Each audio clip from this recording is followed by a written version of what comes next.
Gulliver attempts to pull free. So इस scene में बताया गया है कि किस तरीके से गुलिवर अपने आप को उन रस्सियों से छुड़ाना चाहता था। After pulling very hard, I got one arm up from the ground. I also raised my head. This gave me great pain, for many of the hairs were pulled out.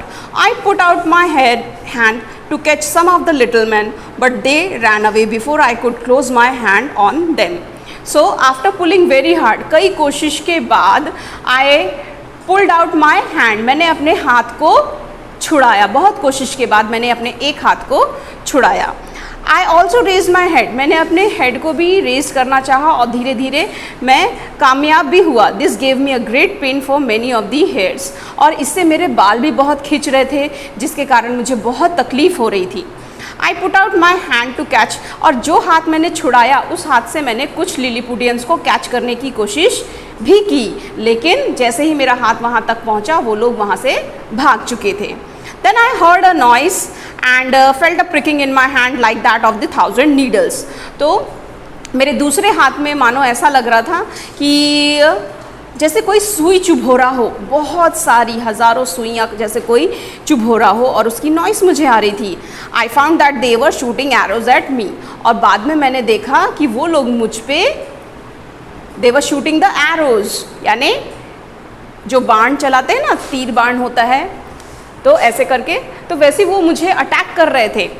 I was afraid for my eyes. मुझे लगा कि मेरे आँखों में कहीं ना लग जाए, तो इसीलिए मैंने अपना एक हाथ अपने आँख पर, अपने फेस पर रखा। I put my hand over my face.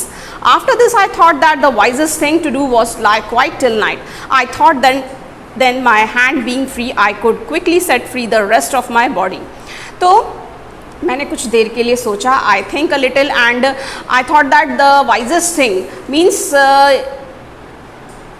मुझे चालाकी करनी होगी, मुझे ऐसा मीन्स रात भर सोने का नाटक ही करना पड़ेगा, तभी मैं अपने आप को, अपनी पूरी बॉडी को छुड़ा सकता हूँ। तो ये मेरे लिए बेस्ट है, the wisest thing to sleep और to lie down the whole night. रात भर के लिए मुझे ऐसे ही रहना पड़ेगा ताकि मैं अपनी पूरी बॉडी को छुड़ा सकूँ। Soon a platform was raised and an important looking man gave a long speech.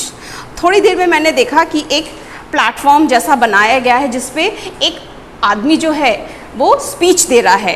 From his gestures, उसके हाव भाव, gestures यानी हाव भाव, I guess that he was trying to tell me that they would not harm me if I did as they told. I too replied with gestures that I would remain quiet. I also told them I was hungry.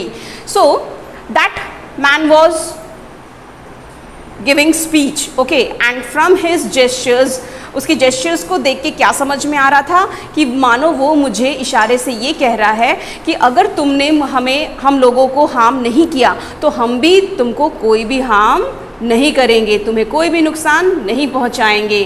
तो मैंने भी अपने इशारे से, उन्हें अपने gesture से उनको क्या कहा, yes I will do this, मैं वैसा ही करूँगा। और मैंने क्या कहा, गुलिवर ने बताया कि मुझे भूख लगी है, आई वॉज हंग्री, ओके।